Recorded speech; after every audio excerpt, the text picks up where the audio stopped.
Saludos, gente de YouTube. Un saludo a aquellos que ven este video en las diferentes redes sociales. Antes que nada, pido disculpas por dejar este canal muy abandonado. Las razones son laborales y otros acontecimientos que se me presentan que me impide hacer más videos, historias, creepypastas e información. Vengo hoy resurgido de las cenizas con estas dos historias gracias a elespejogótico.blogspot.com. Si los quieres visitar, el link lo dejaré en la descripción del video, así mismo como el título de las historias. Sin más que decir, siéntate cómodamente en tu sillón. Y no olvides darle me gusta al video si te agrado, claro está, suscríbete a mi canal, es gratis, esto me motivará para crear más contenido, recibo críticas constructivas para el mejoramiento del canal, todas son bienvenidas. Sin más que decir, felices pesadillas.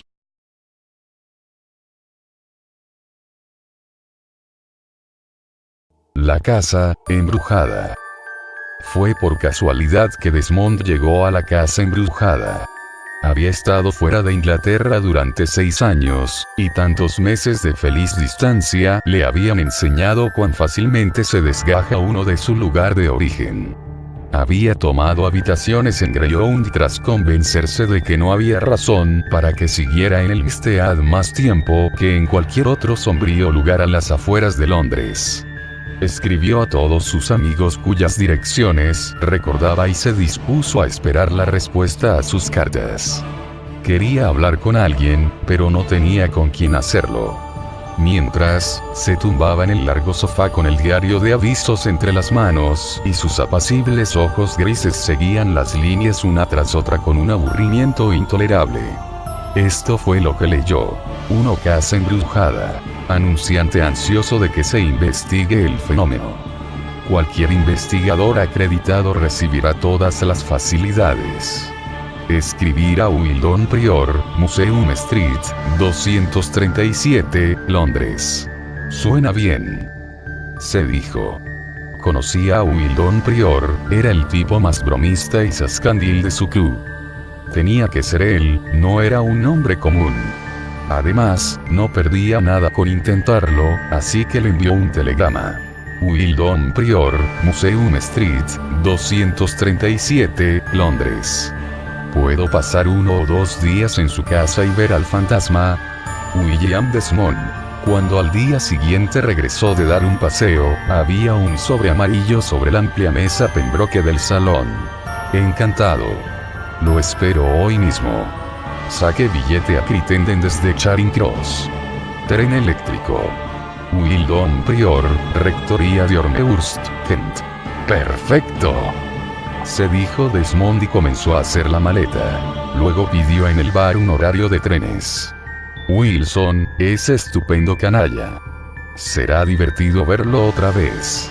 Frente a la estación de Crittenden, esperaba un curioso ómnibus que parecía una bañera mecánica, y su conductor, un hombre bajito, moreno y de cara abrupta, con los ojos líquidos, le espetó al verle. ¿Es usted amigo del señor Prior, señor? Le ayudó a subir a su bañera mecánica y luego cerró la puerta. El viaje fue largo, y mucho menos placentero, desde luego, que si lo hubiese hecho en un carruaje. La última parte del mismo discurrió a través de un bosque. Luego pasaron ante un cementerio y una iglesia, y la bañera mecánica entró al fin por la puerta de una gran verja, siempre al amparo de unos árboles muy altos. Frente a la verja se alzaba una casa blanca con las ventanas desnudas, desoladoras. ¡Qué lugar tan interesante!, se dijo Desmond sarcástico, mientras pegaba botes en el asiento de la traqueteante bañera mecánica. El conductor dejó la maleta del viajero en los peldaños desconchados que llevaban a la puerta, y se fue. Desmond tiró de una cadena herrumbrosa y su cabeza se llenó al instante del sonido de una campanilla no menos herrumbrosa. Nadie salió a la puerta, por lo que volvió a llamar. Tampoco acudió nadie a su llamada en esta ocasión, pero oyó el sonido inequívoco de una ventana abriéndose sobre el porche. Dio unos pasos atrás y miró hacia arriba. Un joven pelirrojo y de ojos translúcidos le miraba. No era Wildon, desde luego, no se parecía en nada a Wildon. Tampoco decía una palabra, aunque daba la impresión de que le hacía una seña. Y la seña parecía decirle: «Lárguese». ¿No será un asilo para lunáticos?, se preguntó Desmond y volvió a hacer sonar la campanilla herrumbrosa. Al fin oyó pasos tras la puerta, en el interior. Las pisadas de unas botas sobre la piedra. Se dejó sentir el sonido de un cerrojo, después de lo cual se abrió la puerta, y Desmond, confuso y un tanto arrebolado, se sorprendió escrutando un par de ojos muy oscuros, de mirada amigable, mientras oía una voz que le preguntaba: ¿Es usted el señor Desmond?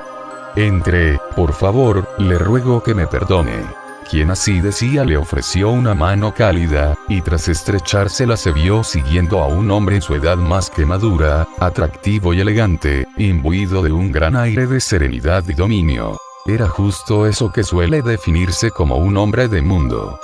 El hombre abrió una puerta y lo introdujo en un oscuro pero acogedor salón biblioteca. «Será su tío», pensó Desmond dejándose caer en un confortable sillón orejero. Y luego agregó en voz alta: «¿Cómo estará Wildon? Espero que bien». El otro le miraba. «Perdone, señor», dijo dubitativo. «He preguntado cómo estará Wildon». «Estoy muy bien, gracias», dijo el otro con bastante formalidad. «Ahora le ruego yo que me disculpe», dijo entonces Desmond. «No supuse que también se llamara usted Wildon Prior». «Soy Wildon Prior», respondió el otro, «y usted, supongo, ha de ser el experto de la sociedad psíquica». «No, por Dios», exclamó Desmond. «Soy amigo de Wildon Prior, pero está claro que hay dos Wildon Prior». «¿Pero no mandó usted un telegrama? ¿No es usted el señor Desmond?» «La sociedad psíquica convino en enviar un experto, y creí por eso». «Comprendo», dijo Desmond. «Y yo creí que era usted Wildon Prior, mi viejo amigo, un hombre aún joven», y no pudo evitar ponerse colorado. «Ah, ya veo», dijo Wildon Prior. «Sin duda, es usted amigo de mi sobrino. ¿Y sabe él que venía usted?» «Pues no ha dicho nada. Le confieso que me siento un tanto confuso, pero me alegro mucho de conocerle. Se quedará usted, ¿verdad? Si es que puede soportar la visión del espectro de un anciano como yo, claro. Esta misma noche escribiré a Will pidiéndole que se reúna cuanto antes con nosotros». «Yo también celebro conocerle», dijo Desmond, «y me alegro mucho de haber venido. También me alegró mucho leer el nombre de Wildon en el diario de avisos, porque...», y comenzó a hablar de Elmstead, de su soledad y de su aburrimiento. El señor Prior lo escuchaba con gran interés. «Dice que no ha podido reunirse con sus amigos. Qué triste. Pero al menos le habrán escrito. Supongo que les daría a usted su dirección». «Pues no lo hice por Júpiter», dijo Desmond. «Pero puedo escribirles de nuevo. ¿Podré ir a correos?» «Claro», le dijo el otro. «Escriba las cartas que desee, que mi criado las llevará a correos. Después cenaremos y le hablaré del fantasma». Desmond escribió rápidamente varias cartas. Justo cuando había acabado entró el señor Prior.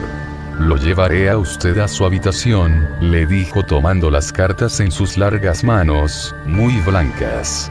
«Quizá quiera descansar un poco. Cenaremos a las 8. La habitación, como el salón biblioteca, era confortable y cálida. «Espero que esté cómodo». Desmond estaba seguro de que se encontraría cómodo. Casi al instante se presentaba el hombre bajo y moreno que había llevado a Desmond a la casa, desde la estación, con un candelabro de plata en la mano.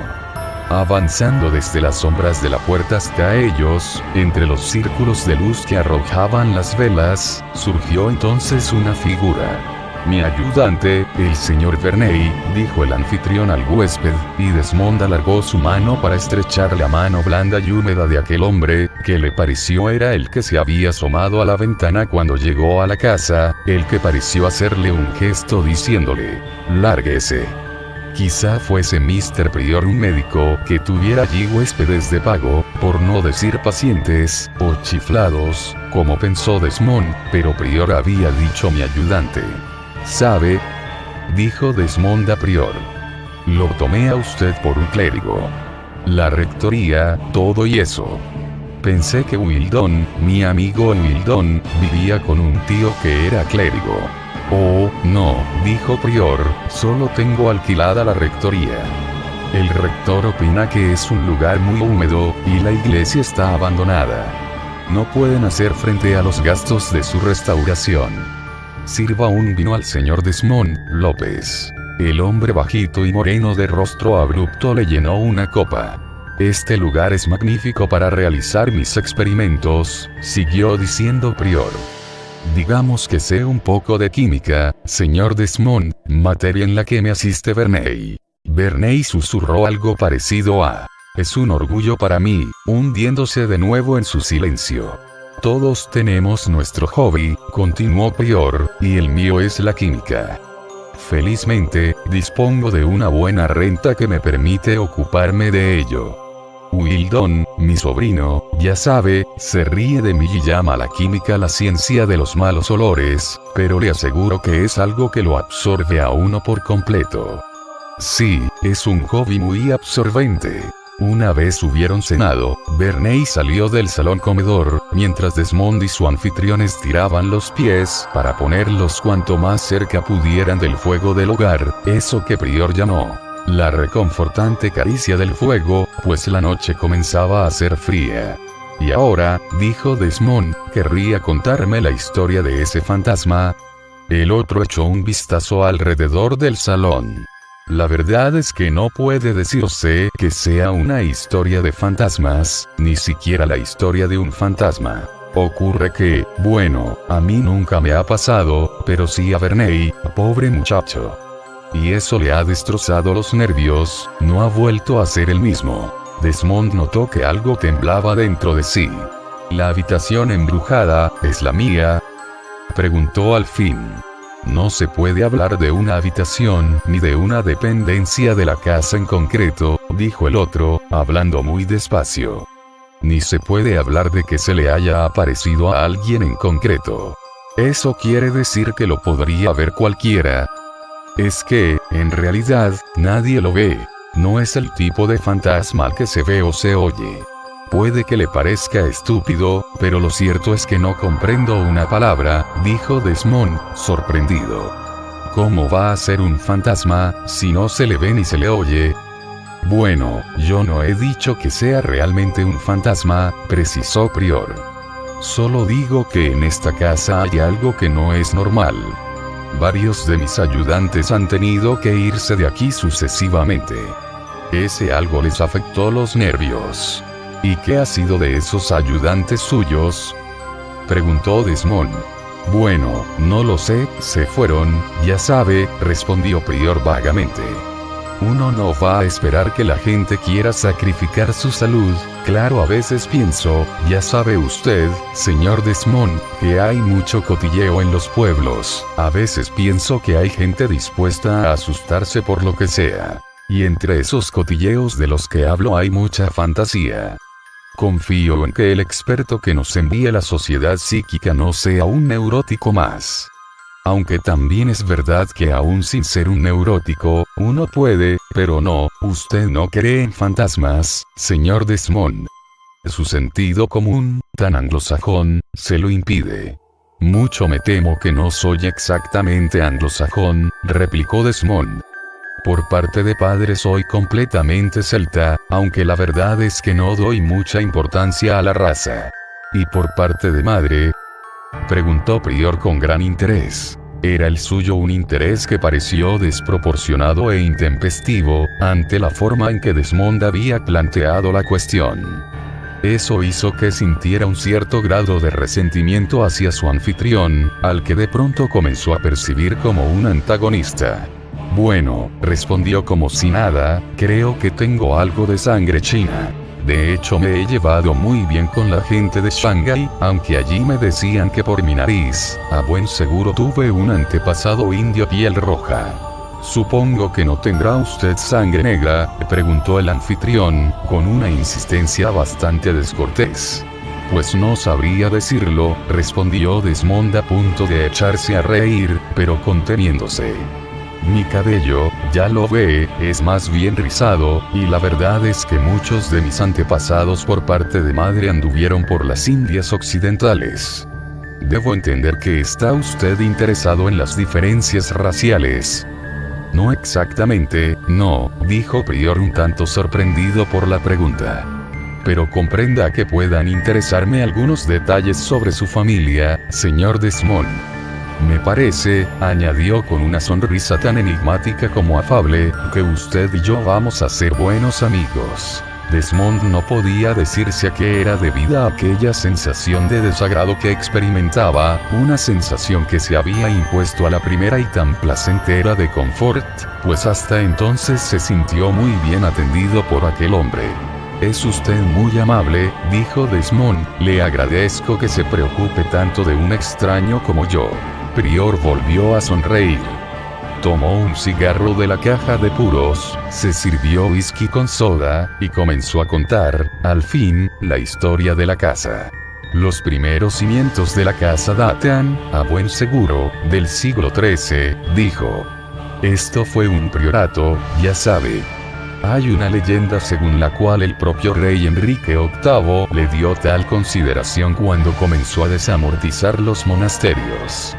Pero aquello, más bien, acabaría convirtiéndose en una maldición. Sí, parece que hubo en ello una maldición. De golpe se apagó la voz fuerte, clara y bien timbrada de aquel hombre. Desmond supuso que había escuchado algo extraño, pero el otro, tras la pausa, siguió diciendo: una maldición que causó muchas muertes. Y cada 100 años se produce una muerte más, siempre del mismo y misterioso modo. Desmond se vio de repente de pie. Estaba como adormilado y se escuchó decir: esas viejas leyendas son muy interesantes. Muchas gracias por todo. Espero que no me tenga por un maleducado, pero creo que ha llegado el momento de que me retire, la verdad es que estoy cansado. Claro, mi querido amigo. Prior acompañó a Desmond hasta su habitación. ¿No desea nada más? ¿No necesita nada? Bien, cierre la puerta por dentro, así se sentirá más tranquilo. Naturalmente, las cerraduras no son un impedimento para los fantasmas, pero a uno siempre le parece que si echa el cerrojo será más difícil que entren, aunque si le dijésemos esto a un amigo se echaría a reír sin remedio. La risa también espanta a los fantasmas, por lo demás, estoy seguro. William Desmond cayó en la cama como el hombre joven y fuerte que era, durmiendo profundamente. Pero despertó al amanecer, temeroso y temblando. Se sintió muy cansado y confundido. ¿Dónde estaba? ¿Qué le había pasado? Su cerebro, débil y oscuro al principio, le negaba las respuestas. Y cuando lo recordó todo, un espasmo de repugnancia, algo que le pareció haber sentido en algún momento durante la noche, volvió a golpearle fuertemente, dejándole sin aliento. Pensó que lo habían envenenado, que le habían drogado. Tengo que salir de aquí, se dijo mientras saltaba de la cama para dirigirse al tirador de la campanilla, envuelto en seda, que pendía junto a la puerta. Tiró para llamar, y al momento la cama, el armario, el mobiliario todo de la habitación, pareció dar vueltas a su alrededor y caerle luego encima. Perdió el conocimiento. Lo siguiente que supo fue que alguien le ponía un poco de brandy en los labios. Abrió entonces los ojos y vio ante sí a Prior, que parecía preocuparse por él. A su lado estaba su ayudante, pálido y con los ojos acuosos y translúcidos. Vio también al criado moreno, estólido y silencioso. Y escuchó que Verney decía a Prior: esto es intolerable. Quiero decirle que... cállese, está recuperando el sentido. 4 días después yacía Desmond en una tumbona, en el césped, no del todo enfermo pero sí bastante ajeno a cuanto le rodeaba. Unos buenos alimentos, bebidas, té, distintos estimulantes y un cuidado constante, le devolvían poco a poco a su estado más o menos normal.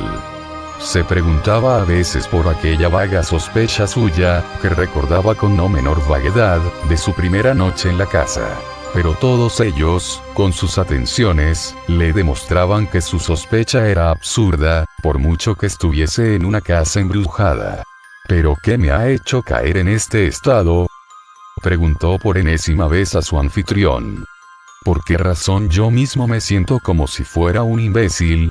Esta vez Prior no le pidió que lo olvidara, como había hecho en otras ocasiones, para decirle después que esperase a sentirse más recuperado. Me temo que lo sabe, le respondió entonces. Creo que ha sido el fantasma, y me parece que a partir de ahora voy a reconsiderar mi opinión al respecto. ¿Y por qué no ha vuelto? Bueno, me he quedado a su lado todas estas noches, ya lo sabe usted, le recordó su anfitrión, pues en efecto no lo había dejado solo ni un momento desde aquel amanecer en que hizo sonar la campanilla del cuarto. Ahora, siguió diciendo Prior, si no me considera poco hospitalario, creo que le vendría mucho mejor irse de aquí. Debería ir junto al mar.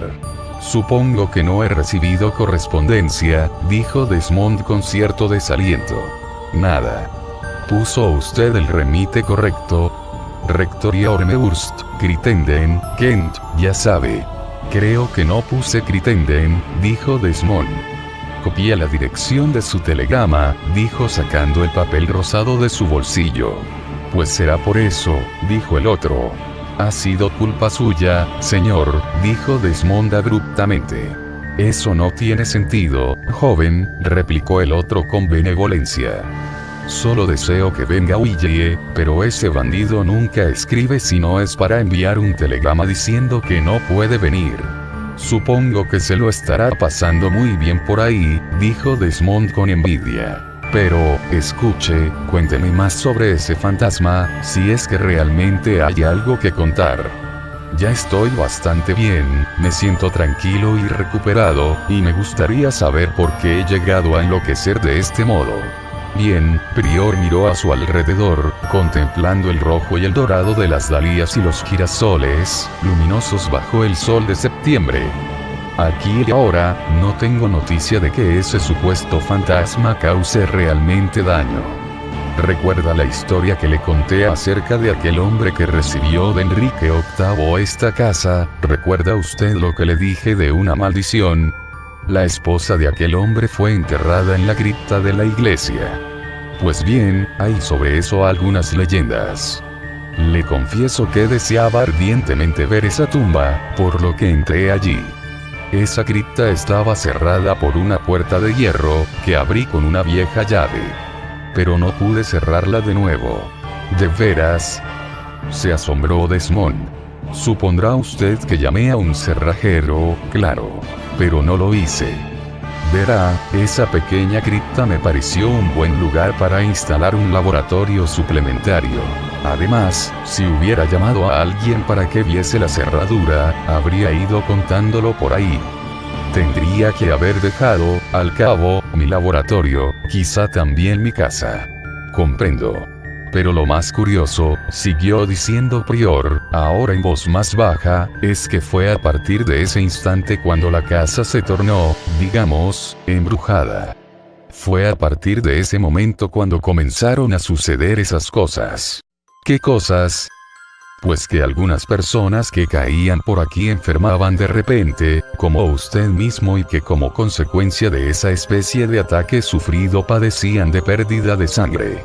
Además, dudó un instante, esa herida que muestra usted en la garganta, le dije que quizás se había herido al caer desvanecido después de tocar la campanilla. Pero no es verdad.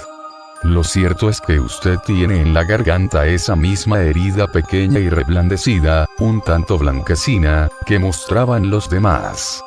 No sabe cuánto desearía, añadió frunciendo el ceño, cerrar de nuevo esa cripta.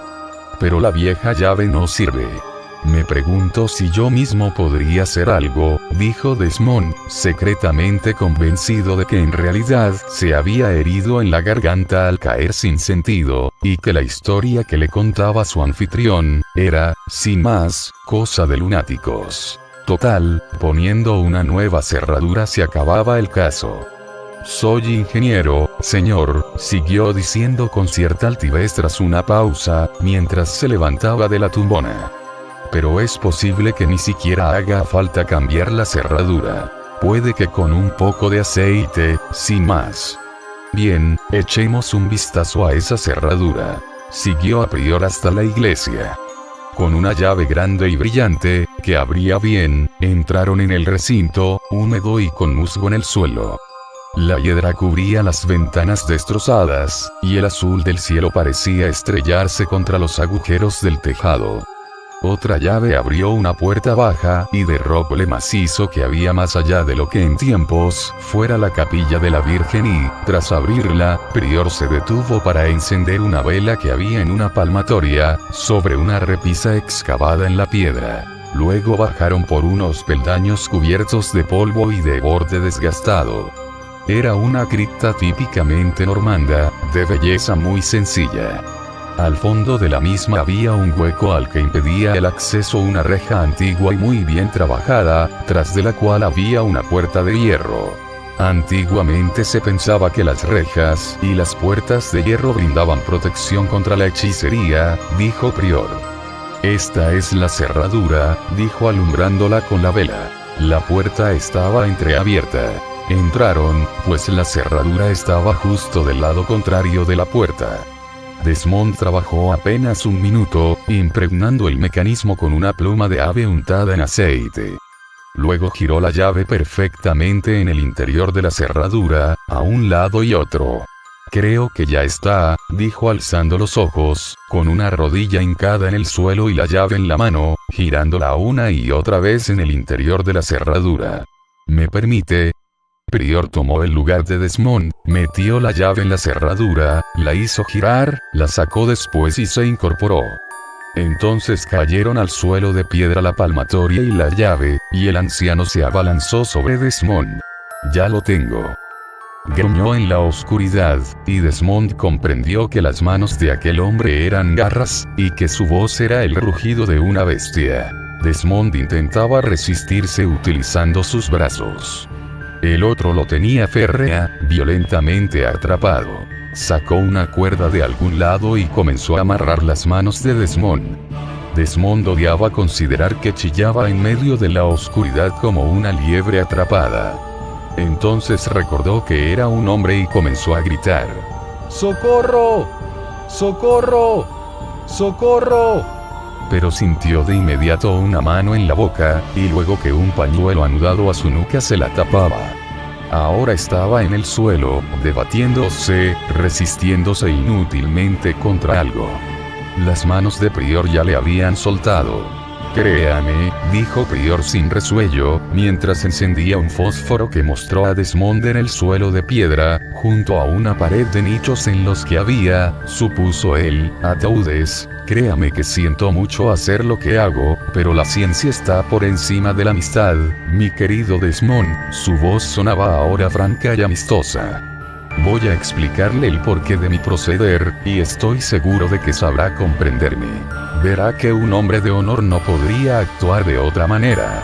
Claro está, ninguno de sus amigos sabe dónde se encuentra usted, el lugar más necesario, por otra parte. Me di cuenta desde el principio.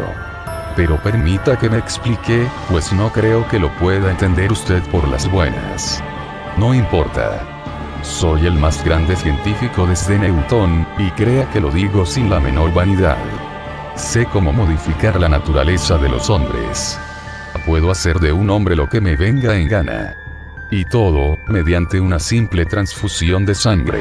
López, ya lo conoce usted, mi criado, tiene sangre de perro en las venas. Se la puse yo e hice de él mi esclavo. Es como un perro. Verney también es mi esclavo. Tiene sangre de perro, igualmente, pero también lleva la sangre de quienes vinieron alguna vez a investigar lo del fantasma. Y lleva además algo de mi propia sangre, porque era mi deseo que fuese lo suficientemente inteligente como para que pudiese prestarme ayuda. Y es que, amigo mío, hay algo muy grande detrás de todo esto. Lo comprenderá usted cuando le diga. Empezó a utilizar una serie de términos técnicos y muchas palabras que para Desmond no significaban nada. No hacía más que pensar, sin embargo, en cómo huir de allí. De no hacerlo, moriría en un agujero, como una rata. En un agujero, como una rata. Si al menos pudiera aflojarse el pañuelo y gritar otra vez. «Me atiende, ¿verdad?», dijo Prior y le dio un golpe. «Perdóneme, querido amigo», añadió suavemente, «pero esto es muy importante. Verá usted que el auténtico elixir de la vida es la sangre. La sangre es la vida, ya lo sabe usted, y mi gran descubrimiento no es otro que el haber logrado la inmortalidad del hombre, devolviéndole su juventud cuando lo amerite. Uno solo necesita sangre de alguien que lleve en sí la de 4 razas, la de los 4 colores, blanca, negra, amarilla y roja. Su sangre es única, amigo mío, porque reúne esas 4 cualidades. Ya tomé bastante de su sangre aquella noche, cuando se desvaneció usted. Yo soy el vampiro que se la tomó, ya lo ve, y se echó a reír de buena gana. Pero su sangre no me hizo el efecto que esperaba. Quizá la droga que le di para que durmiese destruyó gérmenes vitales. O quizá no tomé la cantidad necesaria. Pero en esta ocasión lo haré, créame. Desmond no había perdido el tiempo. Todo el rato había estado intentando aflojar el pañuelo con los dientes, tirando de él hasta que consiguió deslizar su nudo de la nuca al cuello. Ya tenía liberada la boca, así que dijo: «No es cierto lo que dije sobre mi sangre china». Bromeaba, nada más. Toda la familia de mi madre proviene de Devon. No puedo culparle, dijo Prior. Yo también diría lo mismo si estuviese en su lugar. Y volvió a taparle la boca, fuertemente, con el pañuelo. La vela daba ahora mucha luz, desde donde estaba, en un nicho. Desmond vio entonces con claridad que en los otros nichos había ataúdes. Se preguntaba qué haría aquel loco con su cadáver cuando todo hubiese acabado. Comenzó a sangrarle de nuevo la pequeña herida que tenía en el cuello. Notó la sangre tibia resbalando por su cuello. Se preguntó si no volvería a desmayarse, sentía que le iba a pasar. Hubiese preferido traerle aquí el primer día, cuando llegó a mi casa. Pero Verney se puso a beber pintas y más pintas de cerveza, no pude contar con él. Además, hubiera sido una cruel pérdida de tiempo. Prior guardó silencio unos instantes, mirándolo fijamente. Desmond, consciente de su debilidad física, desesperado por momentos, quiso hallar alivio preguntándose si todo aquello no sería una pesadilla, un sueño terrible y enloquecido. El dolor físico no le hacía abandonar ese pensamiento, pues las cosas, como en los sueños, se hacían más y más enrevesadas, más y más terribles. En aquel lugar parecía haber algo aún más aterrador que el propio Prior. No, no era su sombra. La sombra de Prior era negra y llegaba hasta una arcada del techo de la cripta. Lo otro era blanco y pequeño. Pero parecía agrandarse. Era como una simple línea blanca, pero se estiraba más y más, hasta hacerse larga, estrecha, y parecía emerger desde un ataúd que tenía frente a sí. Prior seguía mirándole en silencio, contemplando cómo se debatía. Las emociones, sin embargo, parecían agostarse en los sentidos cada vez más debilitados de Desmond. En sueños, si uno grita puede despertarse, pero él no podía gritar. En sueños, uno puede tomar la decisión de moverse, y se mueve, despertándose igualmente. Pero no podía hacerlo. Lo que se movía allí era otra cosa. Se levantó lentamente la tapa chirriante de un ataúd y emergió una forma espantosa, con un sudario blanco, que se abalanzó sobre Prior haciendo que rodase por el suelo de piedra de la cripta, en silencio, sin lucha. Lo último que pudo escuchar Desmond antes de desmayarse fue un horrible chillido de Prior. Lo último que vio fue que el sudario blanco se dirigía hacia donde estaba él. Ya ha pasado todo, fue lo siguiente que escuchó. Era la voz de Verney, que le ofrecía un poco de brandy. Ya está usted a salvo. Prior está encerrado y atado en el laboratorio. Todo está bien. Desmond miró con horror hacia el ataúd del que había visto salir el sudario blanco. Era yo. Fue lo único que se me ocurrió para salvarlo. ¿Puede caminar? Permita que le ayude. Vamos, saldremos sin problemas, he dejado abiertas las puertas. Desmond hubo de cerrar los ojos ante la luz diurna, que nunca creyó que volvería a ver.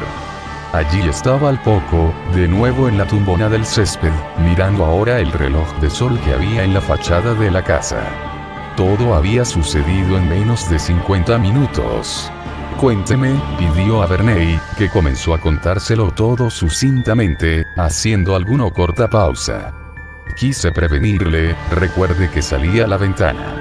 Al principio creí en la valía de sus experimentos, estaba plenamente convencido. Por aquel entonces yo era muy joven aún, y bien sabe Dios cuánto he pagado por ello. Pero cuando lo vi llegar a usted, me acordé de golpe de lo que les había pasado a otros que vinieron a esta casa. López, esa bestia, se encargaba de ellos después de emborracharse. Es un bruto inhumano. Yo hablé con Prior la primera noche, y me prometió que no le haría nada a usted. Pero lo hizo. Debió de avisarme. Usted no estaba como para oír ciertas cosas. Prior, además, me prometió que le dejaría ir en cuanto se recuperase. Quise confiar en él de nuevo, pero cuando le oí contar lo de la llave y la cripta, bien, supe lo que pasaría. Así que tomé una sábana, y ya sabe el resto. ¿Y por qué no intervino antes? No me atrevía. Una vez allí me paralizó el miedo. Él me hubiese destrozado de haberme descubierto. No paraba de moverse de un lado a otro. Tenía que sorprenderlo de repente, cuanto estuviese descuidado y quieto. Aproveché el instante en que realmente pudiera creer que un muerto salía de su ataúd para defenderlo a usted, eso le paralizaría. Bueno, voy a preparar el caballo y el coche para llevarlo a usted a la comisaría de policía de Crittenden. A Prior vendrán a buscarlo para encerrarle. Todo el mundo sabe que está loco de remate, que es un loco peligroso. Pero usted, la policía, no corre peligro. No, estoy a salvo. Nadie me conoce, salvo ese maldito loco. Y nadie creerá lo que diga. Nunca envió las cartas que escribió usted a sus amigos, ni escribió él mismo a su amigo Prior para que viniera a reunirse con usted. No he podido dar con López. Debió sospechar algo y se largó, pero no pudo hacerlo. Lo encontraron mudo, lloriqueante, tembloroso, escondido en la cripta.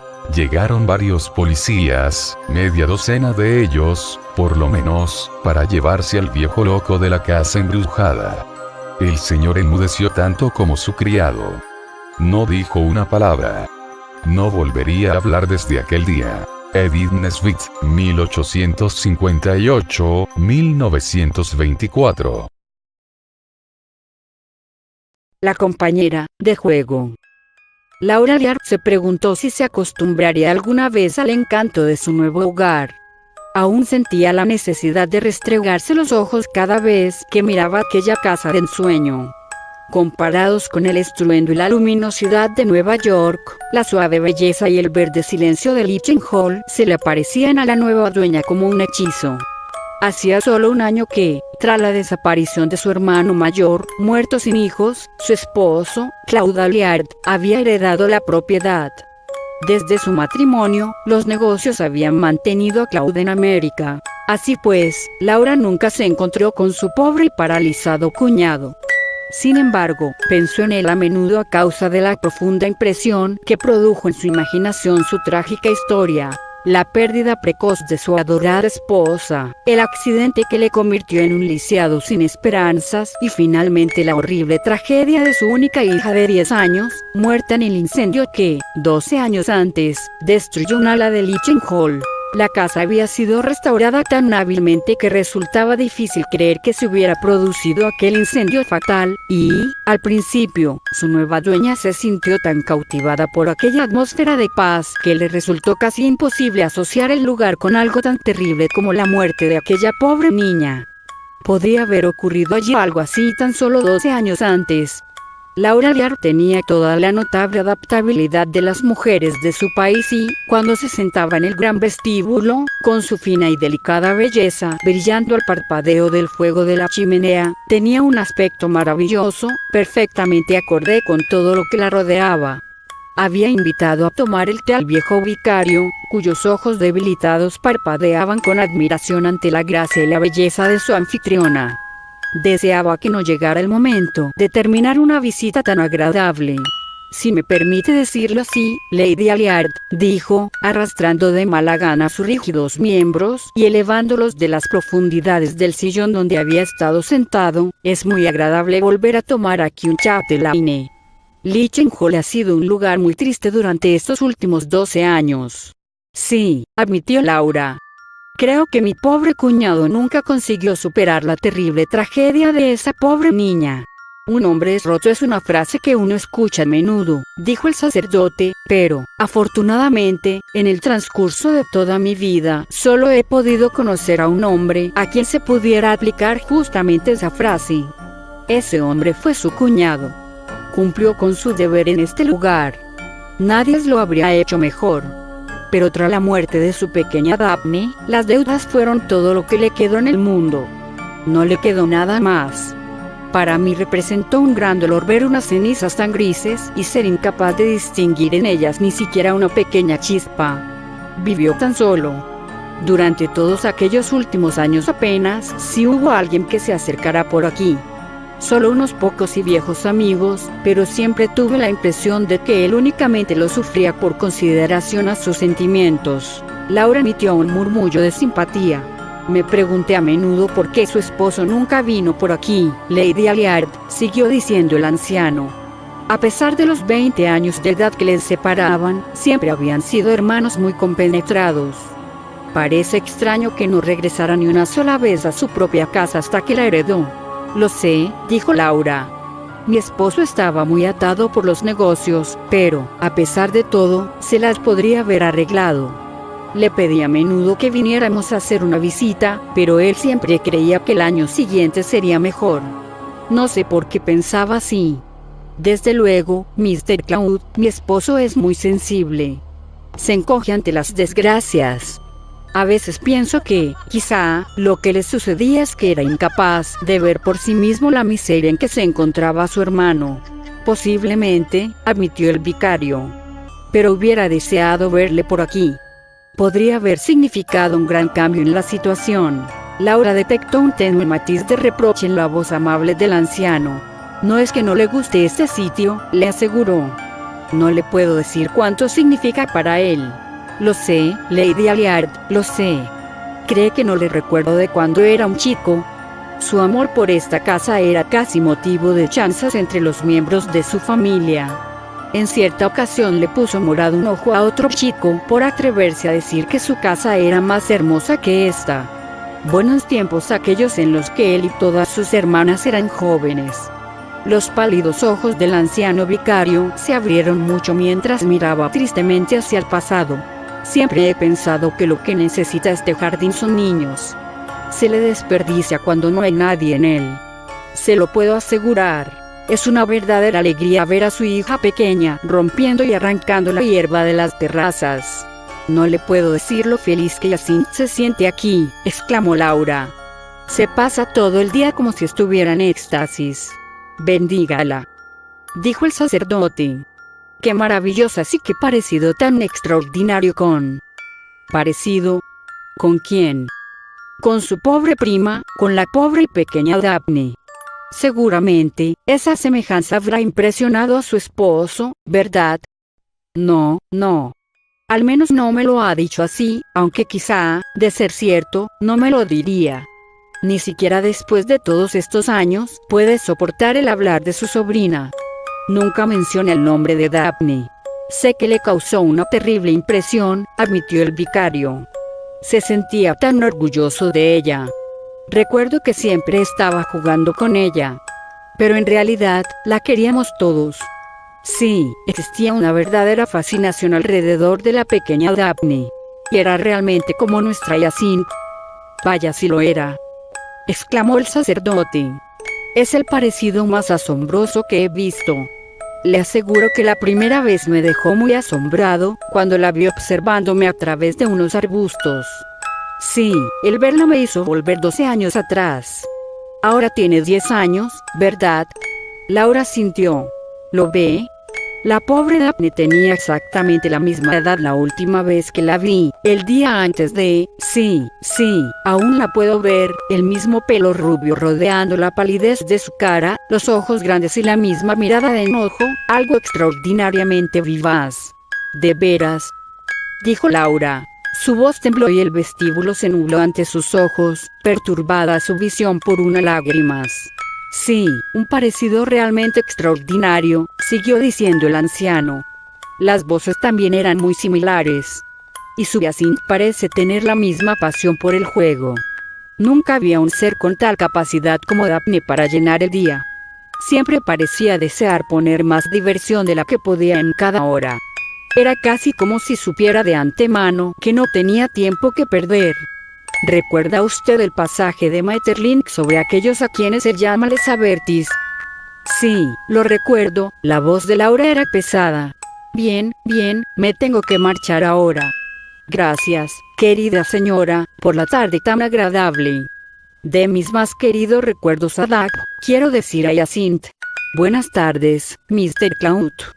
Vuelva pronto, dijo Laura, aunque de una forma bastante mecánica. Volviéndose hacia el fuego, removió uno de los grandes troncos con el pie, y después removió las ascuas con el atizador, hasta que estallaron en llamas. Se sintió cansada y con frío. Cuando el sacerdote volvió a entrar en la habitación, se le quedó mirando, asombrada. Él pidió disculpas por haberse olvidado los guantes. Oh, ¿de qué color son?, preguntó Laura con un aire ausente, como si en el vestíbulo pudiera existir una gran variedad de pares de guantes. Espere un momento, Mr. Cloud, dijo, cuando el vicario hubo encontrado sus guantes. Había algo que deseaba preguntarle. ¿Qué aspecto cree usted que tiene mi esposo? Bueno, Lady Aliard. Siempre fue un tipo magnífico. Sí, creo que tiene un aspecto bastante bueno. Pero, ya que me lo pregunta, lo único que le he notado es una expresión especialmente tensa en los ojos, más bien, como si estuviera haciendo siempre un gran esfuerzo mental, como si estuviera tratando de recordar algo. ¿Tratando de recordar algo? Sí. No cabe la menor duda de que eso es a consecuencia de lo mucho que trabaja en el despacho. Me siento muy contento de no verle allí. De algún modo, no puedo imaginarme a ningún Aliard en un despacho. Oh, sí. Cloud siempre estuvo hecho para la vida en el campo. Buenas noches, Lady Aliard, buenas noches. Una vez sola, Laura se acurrucó junto al fuego de la chimenea. Cloud hecho para la vida en el campo. Sí, así lo había pensado siempre. En América parecía un exiliado añorando siempre su país natal. Y, sin embargo, ahora que se encontraban en su querido hogar, el cual había demostrado ser mucho más maravilloso de lo que sus propias alabanzas le habían hecho esperar, que andaba mal. En su creciente desilusión, no tuvo más remedio que admitir que el ánimo de su esposo, siempre inconstante, era ahora mucho más bajo de lo que solía ser. Parecía estar abrumado por una atmósfera sofocante. Y, además, estaba aquella mirada tensa que el vicario ya había notado. Otras personas también lo habían comentado. ¿Cuál podría ser la causa ahora, cuando el presente y el futuro parecían tan favorables? ¿Preocupaciones por los negocios?, se preguntó Laura, casi con la esperanza de hallar allí la respuesta. No. ¿Qué preocupaciones de negocios podría tener? Él se lo contaba todo. ¿Acaso ahora no lo hacía?, se preguntó Laura, echándose a reír casi en voz alta. Este mismo día se había vuelto a encontrar con aquella terrible frase. La heroína de una mala novela que estaba leyendo, una mujer que no sabía nada con respecto a su esposo, había afirmado confidencialmente: él me lo cuenta todo como puede un ser humano contárselo todo a otro. Sin duda alguna, Cloud tenía algo en mente. Desde que llegaron a casa, ella se dio cuenta de la existencia de una barrera cada vez más gruesa entre ellos. Tiempo atrás, si se le planteaba la cuestión, admitía a menudo encontrarse un poco deprimido. Ahora, en cambio, parecía tomarse mal cualquier pregunta sobre su salud o su estado de ánimo. Si ella le preguntaba, ¿ocurre algo? ¿Algo? Contestaba él, casi con enojo. No, no ocurre nada. Y no inventes cosas. Laura no permaneció sola con sus reflexiones durante mucho tiempo. Alto y con buen aspecto, su esposo entró en la habitación, con su hija Jacinthe sentada sobre sus hombros. Sus mechones de pelo rubio brillaban sobre el pelo moreno de él. Los tres se sentaron alrededor del fuego. Con las piernas cruzadas, la barbilla apoyada en una rodilla, y los ojos mirando fijamente hacia las llamas, Jacinthe aparentaba escuchar el Ivanhoe, que su padre le estaba leyendo. En cuanto terminó el capítulo, saltó sobre las puntas de sus zapatos moviéndose como una llama liberada. ¿Puedo marcharme ahora?, preguntó ansiosamente. Impresionado de nuevo por su deslumbrante hermosura, su padre la miró amorosamente. Aquella vitalidad incontenible. Quizá no tenía compañeros de juego de su misma edad. ¿Te sientes sola, pequeña hada?, preguntó cariñosamente. ¿Sola? Oh, no. Nunca estoy sola aquí, nunca. Y menos aquí. Había un acento de júbilo en la risa feliz de la niña. Tengo que marcharme ahora, dijo excitada. Tras deslizarse de entre los brazos de su padre, subió por la oscura escalera de 2 tramos y, haciendo un saludo con la mano, desapareció de la vista de sus padres. Mucho después de que hubiera doblado la esquina, que la ocultó de la vista de sus padres, aún pudieron estos escuchar sus pasos rápidos y ligeros y su voz vibrante. Vamos, chicos y chicas, dejad a vuestros padres. ¿Cómo se adapta la voz de Jacinthe a su rostro, verdad, Claude?, preguntó Laura. Eso no les sucede a muchas personas. La de ella tiene ese tono penetrante propio de la juventud alegre. Es como el agua fría, o como la sensación de morder una manzana. Claude se levantó para colocar otro leño en la chimenea.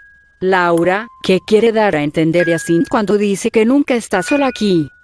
No lo sé, Claude. Pero, ahora que lo preguntas, ¿no has notado lo diferente que es desde que llegamos? ¿Recuerda lo apática que era a veces? Solía preocuparse por eso, y pensaba que quizá tendría que contratar a algún niño inteligente para que le hiciera compañía. Pero ahora, se siente muy feliz durante todo el día. Si quieres que te diga la verdad, no puedo evitar el echar de menos su estado de ánimo habitual, o al menos su dependencia de mí. Solía necesitarme mucho. ¿No recuerdas cómo siempre me estaba pidiendo que le contara historias? ¿Te lo pide ahora?, preguntó Claude. No, ahora, apenas si puedo convencerla para que se quede un rato conmigo. Siempre está tratando de marcharse, como si tuviera algo mejor que hacer. La veo muy poco, a excepción de sus talones y de su cogote. Se muestra tan extrañamente autosuficiente. Entre nosotros, Claude, creo que es casi inquietantemente feliz. ¿Inquietantemente feliz? ¿Qué quieres decir, Laura? Bueno, quiero decir, no es extraño. En realidad, no sé muy bien cómo expresarlo con palabras, pero es como si dispusiera de algún recurso desconocido por nosotros. Parece estar siempre tan ocupada. Sí, eso es, ocupada. Parece bastante tonto, pero es como si, estando consigo misma, no estuviera sola al todo. Últimamente ha desarrollado una nueva forma de sonreír, una sonrisa como de soslayo, y la aparición o desaparición de esa sonrisa no tiene nada que ver con lo que la gente dice o hace. ¿No te has dado cuenta? ¿Recuerda lo que esa fantasmal amiga mía decía sobre Jacinthe? No, no lo recuerdo, contestó Claude. Por lo poco que sé de ella, estoy seguro de que será algo absurdo. Ella decía, he aquí a una niña que verá cosas, su actitud de decaimiento es lo bastante grande como para encerrarla en sí misma. Decía que tenía lo que ella llamaba ojos escrutadores, y los párpados más transparentes que jamás había visto. En aquel tiempo pensé que no tenía ningún sentido, pero ahora, Claude, me pregunto a veces si no habrá algo de cierto en ello. Este viejo lugar. Oh, Dios. Por el amor del cielo, no empieces con esas tonterías de los espíritus. Sorprendida por el tono de irritación en la voz de su esposo, Laura se echó a reír. Querido, sé que piensas que ningún americano puede acercarse a ninguna casa antigua de Inglaterra sin llenarla de fantasmas, pero te aseguro que no he sentido nada siniestro aquí. Al contrario, soy consciente de que hay algo que es feliz, alegre, no sé muy bien cómo llamarlo, pero parece existir una especie de vitalidad en la atmósfera de esta casa, especialmente arriba y, sobre todo, en esa habitación que Jacinth insistió en ocupar como habitación de juego. Me refiero a la habitación de la antigua niñera. No hubiera querido que utilizara esa habitación, dijo Claude de mal humor. Lo sé, querido, lo sé, contestó su esposa, turbada por el tono de su voz. Pero ella insistió. Pobre Claude. Qué dolorosamente sensible era. Desde luego, aquella habitación fue la que su pequeña sobrina Daphne utilizó para sus juegos. Lo más probable es que estuviera retozando en ella poco antes de la tragedia. Laura se lo reprochó a sí misma. No debía haber permitido nunca que Jacinth se apropiara de aquella habitación. Estas asociaciones de ideas eran demasiado fuertes para Claude. Debería haber recordado cómo se recogía sobre sí mismo ante cualquier cosa que le recordara a aquella pobre niña. Laura se estremeció ante el pensamiento de su horrorosa muerte. 10 años de edad. La misma edad que Jacinth. Te prometo que no hay nada siniestro en esa habitación, repitió Laura. Pero, por favor, no pienses que soy una tonta, siento en ella una atmósfera feliz y juvenil.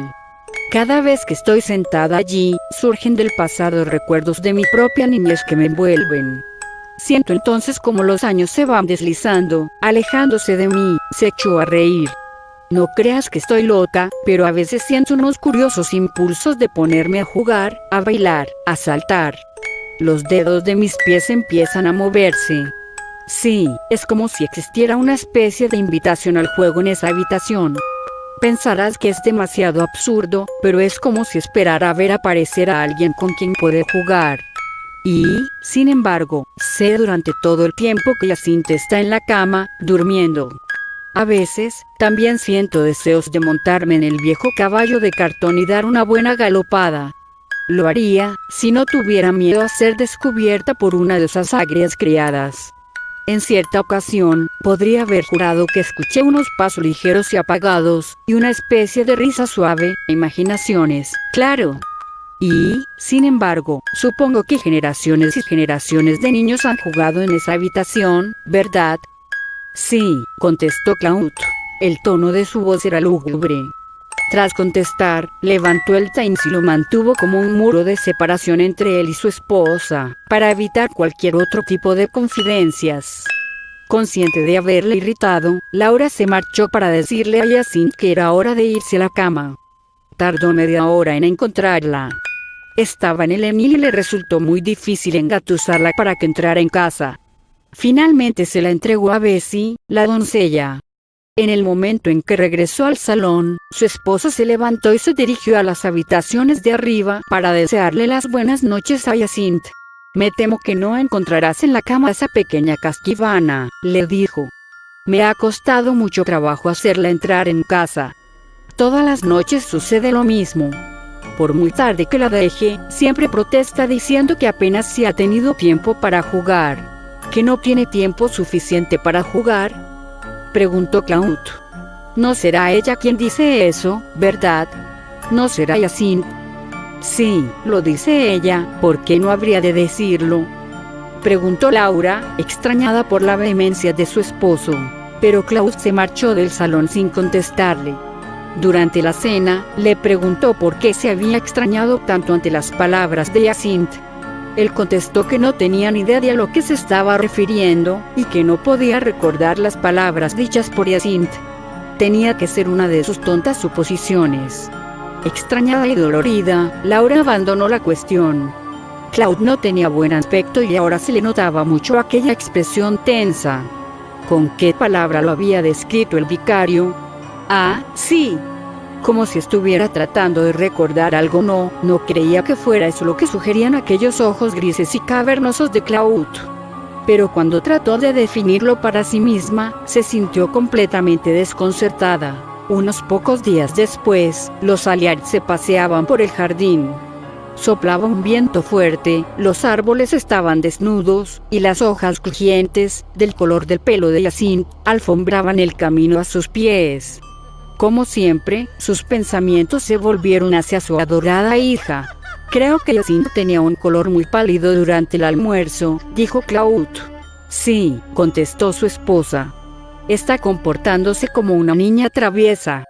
Anoche salió. ¿Salió? Sí. Ves y descubrió esta mañana que sus zapatos y calcetines estaban empapados, y el pequeño de Abrillo confesó que había salido de casa mucho después de que nosotros estuviéramos acostados. Figúrate el frío que debía hacer. No me quiso decir por qué salió, y cuando le pedí que me prometiera no volverlo a hacer, estalló en sollozos. Pequeña hada, exclamó Claude, echándose a reír. Aún piensa que dormir es desperdiciar el tiempo. Me pregunto si, por el cielo. Laura, mírala ahora. ¿Qué está haciendo? Nunca he visto a una niña correr tan deprisa. Jacinthe, con el rostro salvajemente contraído, pasó junto a ellos, corriendo a toda velocidad sobre sus largas y delgadas piernas. Su velocidad, sorprendente para su edad, no disminuyó hasta que, extendiendo los brazos para tocarla, llegó junto a una acacia, a cuyos pies se dejó caer después, resollando y riendo. Sus padres se le acercaron. Bien hecho, Jacinthe. Has corrido muy rápida. Casi he ganado esta vez. Balbuceó la excitada niña, brillándole los ojos verdes. Oh, casi, casi. Casi has ganado. ¿Qué quieres decir con eso de que casi has ganado? ¿Acaso enfrentabas una pierna con la otra? Jacinthe enrojeció, sonrió nerviosamente, se puso en pie y echó a correr de nuevo. Instantes después se perdía de vista por detrás del gran tejo. ¡Qué niña más curiosa!, exclamó su madre con una sonrisa algo intranquila. Siempre está corriendo, como si tuviera que acudir a alguna cita en alguna parte. Ahora no parece necesitarme nunca. ¿Recuerda lo extraordinario que le parecía poder dormir conmigo? Ahora ya no quiere. Ya sabes, Claude, parece ridículo, pero a veces, cuando entro en su habitación, me siento como si estuviera interrumpiendo algo, como una intrusa. Mientras hablaba, Laura sintió un ligero estremecimiento. Sus propias palabras parecían cristalizar unos vagos recelos de los que apenas si se había dado cuenta ella misma. ¿Interrumpiendo?, preguntó Claude. ¿Interrumpiendo qué? No lo sé, contestó ella desesperada. Después, suspirando, se volvió hacia la casa. Claude silbó, llamando a sus perros y disponiéndose a dar un largo paseo. Aquella noche, Laura fue a ver a Jacinthe en la cama. Querida, dijo mimosamente, ¿no quieres venir a dormir esta noche con mamá? Mañana por la mañana tomaremos el té y jugaremos encima de mi almohada grande. Sobre el rostro dulce pero serio de la niña se extendió una expresión de ansiedad. Gracias, mamá, contestó con astucia, pero añadió decidida. De todos modos, me siento muy bien en mi querida habitación. Me gusta mucho y creo que no me gustaría dejarla. Un intenso alivio traslucieron sus brillantes ojos cuando, mostrándose silenciosamente de acuerdo, su madre la besó y le deseó las buenas noches. Eres muy buena y dulce, mamá, dijo ella. Se removió un poco y volvió su rostro radiante hacia la ventana. Era ya muy tarde cuando, después de cenar, Laura se reunió con su esposo.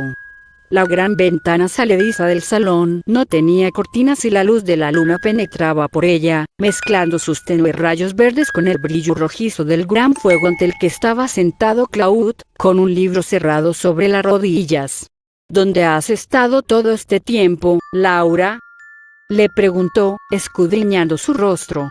Espero que Jacinthe no haya cometido otra de sus travesuras. No, contestó Laura con rapidez. Esta vez la travesura la he hecho yo misma. ¿Qué quieres decir? Me he comportado de una forma que tú llamarías tonta. ¿Recuerdas que te comenté algo sobre esas curiosas sensaciones que tenía cuando me encontraba en la habitación de juego? Bueno, pues inmediatamente después de dejarte tomando el café, tuve la necesidad de ir allí.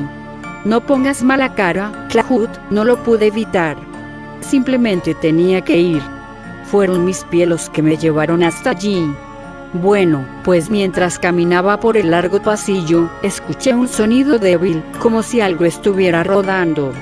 Abrí la puerta y ¿qué crees que vi? El caballo de cartón se balanceaba de un lado a otro, galopando furiosamente, sin jinete. Bueno, dijo Claude, no cabe la menor duda de que Jacinthe escuchó llegar y, sabiendo que debía estar en la cama, saltó del caballo y salió corriendo por la otra puerta. Eso es lo que pensé. Eso era lo que esperaba. Pero me dirigí rápidamente a su habitación y la encontré casi dormida. Entonces, ha tenido que ser una de las doncellas. No había ninguna por allí. Estaban todas cenando. Cuando regresé a la habitación de juego, el balanceo del caballo disminuía poco a poco. Me quedé observándolo y no tardó en quedarse quieto. De veras, me sorprendes. Se burló Claude. Lo más curioso de todo, siguió diciendo Laura con solemnidad, fue que mientras el caballo galopaba furiosamente, los estribos vacíos no oscilaban. Estaban bastante tirantes, extendidos hacia adelante, como si... ¿A dónde vas a parar, Laura?, preguntó Claude de repente, con enojo. ¿Qué has estado leyendo últimamente? ¿Qué has estado comiendo? Un caballo galopando solo. Querrás decir una pesadilla. Ni siquiera sabía que Jacinthe tuviera un caballo de esa clase. ¿Quién se lo regaló? Nadie. Lo encontramos aquí. Era de Daphne. Seguramente tienes que recordarlo. Con unas narices de color rojo y una cola algo menos roja. Pero, Claude, ¿quieres decir, no has estado nunca en la habitación de juego desde que vinimos? No. ¡Qué extraordinario! ¿Y por qué iba a ir?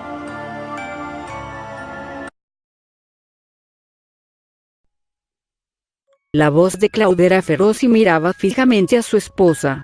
Tranquilo, tranquilo, dijo Laura con cierto nerviosismo, asombrada por la expresión de su rostro. Por un instante, la había mirado como si la odiara. Claude, su marido, siempre tan amable y cortés, cuya devoción por ella era tan palpable. Oh, me he olvidado las gafas, dijo, sintiéndose confundida. Iré arriba a cogerlas. No tardó ni 2 minutos. Con esta débil excusa, volvió a subir arriba, dejando a su esposo de mal humor, con la vista fija en las gafas que ella misma había dejado ostensiblemente sobre la mesa. Regresó 5 minutos después.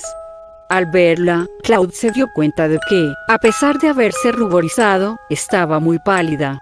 ¿Qué pasa ahora ahí arriba? Volviéndole la espalda, Laura permaneció de cara al fuego de la chimenea. Habló con rapidez, en un tono de voz muy bajo, como si temiera escuchar sus propias palabras. Al acercarme a la habitación de juego, escuché el gramófono. También creí oír el arrastrarse de unos pies bailando. Pero al abrir la puerta, no había nadie en la habitación. No me creerás, Claude, pero no había nadie en la habitación. Nadie. Y, sin embargo, alguien acababa de poner un disco. Su título era Vamos, chicos y chicas, dejad a vuestros padres. Antes de encontrar el interruptor de la luz, tuve la sensación de que algo me rozaba muy ligeramente. Pero casi antes de que me diera cuenta de ello, se había marchado. Oh, con tanta rapidez. Fue como un ligero soplo de aire. Para asegurarme, me dirigí a las habitaciones de todas las doncellas, pensando que alguna de ellas podía haber puesto en marcha el gramófono, pero todas se habían acostado ya. Entonces, me dirigí a la habitación de Jacinthe. Tuve mucho cuidado para no despertarla en caso de que estuviera dormida, y me la encontré, sí, profundamente dormida. Pero mientras la miraba, escuché unos golpecitos en la ventana. Podría haber sido una rama. En cualquier caso, aquello la despertó. Saltó de la cama en un segundo, completamente despierta y con tal expresión de alegría y regocijo en su pequeño rostro. Entonces, me vio y pareció asustarse y entristecerse, sí, muy apenada por haberme visto. Oh, Claude. No pude soportar la mirada de su rostro cuando me vio. Las últimas palabras de Laura surgieron de ella como un grito y, como si estuviera invocando contra no se sabía qué, se volvió hacia Claude con los brazos extendidos. «¡Condenación!», exclamó él, poniéndose en pie de un salto. Ya no puedo soportar más esto. Mira, Laura, querida, mañana mismo nos marcharemos de aquí. Es evidente que necesitas un cambio. Ya hemos estado aquí demasiado tiempo. Después de todo, no estás acostumbrada a permanecer siempre en un mismo lugar, como un árbol. Además, será muy divertido llevar a Jacinta a Londres, ¿no crees? Laura, querida, dime que apruebas el plan. Claro que me gustaría, murmuró Laura, refugiándose entre sus brazos, en la alegría de sentirse envuelta en su ternura, y de volver a estar en el nido de amor en el que se había sentido tan segura hasta hace tan poco. Cualquier proposición le habría parecido bien, siempre y cuando él continuara mirándola con aquella expresión tan apasionada en sus ojos. ¿Qué importaba a dónde fueran? Y, sin embargo, aún percibiendo la intensidad de su alivio, Laura se daba cuenta de la ironía en el deseo de su esposo. Deseaba abandonar la casa que siempre había descrito casi como un paraíso terrenal. Se decidió que se marcharían al día siguiente, pero, al llegar la mañana, no pudieron llevar a cabo su propósito. Jacinta se había torcido el tobillo y era incapaz de posar el pie en el suelo. Una vez enterada de la noticia, Laura acudió presurosa a la habitación de su hija. La encontró sentada en la cama. Tenía el rostro ligeramente ruborizado y parecía un poco atemorizada. Pobre pequeña. Eso sí que es un contratiempo. ¿Cuándo ocurrió? Lo siento, mamá, Jacinta habló con precipitación y nerviosismo. Pero me temo que he vuelto a ser una niña traviesa. No te enfades mucho conmigo, pero la pasada noche volví a salir griega. ¿Saliste otra vez? Oh, Jacinta, querida. Me prometiste que no lo harías. Lo siento, mamá, pero es que era una noche tan maravillosa, tan clara a la luz de la luna. Me hizo olvidar que no debía hacerlo y simplemente no pude decir que no. Cuanto antes aprendas a decirte no a ti misma, tanto mejor. Ahora ya no podré confiar más en ti. Te has hecho daño, así que no te castigaré, pero no debes volver a hacer una cosa así, nunca más. De todos modos, ¿qué te ocurrió? ¿Cómo te hiciste daño tú misma? Me caí. ¿Cómo? ¿Estabas corriendo? No, contestó Jacinta con recelo. Estaba subiéndome a un árbol. Subiendo a un árbol. Por el amor de Dios. Te podrías haber roto la pierna y quedarte allí toda la noche. ¿Qué árbol fue? El olmo grande. Es en el que papá se hizo una casa cuando era pequeño. Se rompió una rama. Bueno, ha recibido lo que las niñeras llaman un castigo de Dios. Así es que no te voy a decir nada más. Y ahora, quédate quieta hasta que venga el médico. Después de que el médico vendara el tobillo de Jacinta, su madre fue a echarle un vistazo al olmo. Quedó aterrada al comprobar la altura a la que se encontraba la rama rota. Casi parecía un milagro el que la niña no se hubiera hecho más daño. Regresó a la casa para interrogarla. No me irás a decir que te caíste desde donde se rompió esa rama, casi en la cima del árbol. Sí, pero, ¿sabes? Al caer me golpeé con tantas ramas que, en realidad, solo sentí el último golpe. No tenía la menor idea de que pudieras subir tan alto. Seguramente no habrás podido subir tanto sin ayuda. Oh, sí, lo hice. Gritó Jacinta, en tono triunfante. Y ella aún se subió más arriba, pero, claro, eso es porque sus piernas son un poco más largas que las mías. ¿Ella? ¿Quién es ella? Las mejillas de Jacinta enrojecieron. Ocultando su rostro, echó los brazos alrededor del cuello de su madre. Después, la miró furtivamente y, echando un rápido vistazo por la habitación, se llevó el dedo índice a los labios. No se lo digas a papá. Oh, mamá. Por favor, no se lo digas, rogó en un tono de voz sobresaltado y anhelante. No quiso decir una sola palabra más. Después de aquel instante en el que descubrió un poco su secreto, todo su ser se encogió en el silencio. Al principio, su madre trató de sonsacarle una explicación, pero, alarmada por la excitación de su rostro teñido de rubor, controló la temperatura de la niña. Laura no dijo nada a su esposo sobre el extraño desliz de Jacinta. Ella subió aún más arriba. ¿Cómo le podía decir una cosa así? Temía que su esposo volviera a dirigirse a ella de aquel modo insólito y agresivo tan impropio de él. Después de todo, una caída como aquella debió suponer una conmoción considerable para su hija. Sin duda alguna, la niña no supo lo que estaba diciendo. Al día siguiente, Yacine parecía sentirse mejor y Laura emprendió un nuevo intento para sonsacarle algo sobre el accidente. Pero en cuanto hizo la primera pregunta, la boca de la niña dibujó una línea delgada y dura, y en sus ojos apareció una expresión que reflejaba un deseo de querer levantar un muro entre ella y su madre. Durante los días siguientes, la niña se mostró afectiva, pero, de algún modo, recelosa, y Laura se sintió extrañamente alejada de ella. Cada vez que hablaba con alguien, suspiraba por un cambio de escenario, mostrando su desilusión por el forzado retraso. En cuanto a Claude, aunque su actitud parecía ser ahora de una amabilidad más estable, también se sentía cada vez más deprimido. Laura estaba decidida a marcharse de allí a la primera oportunidad, pero, desgraciadamente, la herida de Yacine demostró ser mucho más seria de lo que había supuesto, y su tobillo tardó mucho tiempo en recuperarse. Ningún niño obligado a permanecer en cama dio nunca menos problemas. De hecho, parecía sentirse casi contenta, aunque de un modo muy poco espontáneo. Mientras su madre le leía algo en voz alta, toda ella era amabilidad. Pero su actitud era bien la de quien está haciendo una concesión necesaria y espera con toda la paciencia que pueda reunir. En cuanto se cerraba el libro, su contento era evidente. Y cuando su madre se volvía, dispuesta a dejar la habitación, ella le saludaba agradecida con la mano, mientras le dirigía una mirada de alivio y una suspendida sonrisa de feliz expectación, al mismo tiempo que se incorporaba ligeramente sobre las almohadas. Aunque Laura trataba de no pensar en la impresión que la conducta de Yacine provocaba en ella, no podía conseguirlo del todo. En cierta ocasión, y abandonando su habitual autocontrol, preguntó, casi gritando: ¿Qué te pasa, Yacine? ¿Por qué siempre estás esperando a que me vaya? Sobre el sensible rostro de la niña apareció una mirada de temor. ¿Esperando? ¿Qué quieres decir, mamá? ¿Por qué crees que estoy esperando a que te marches?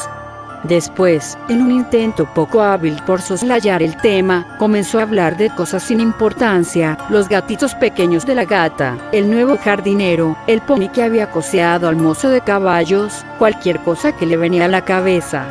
Notándose el corazón pesado y con una sensación de estar viviendo una situación absurda, Laura consintió en mantener la conversación con la niña cuyas confidencias había poseído por completo con anterioridad.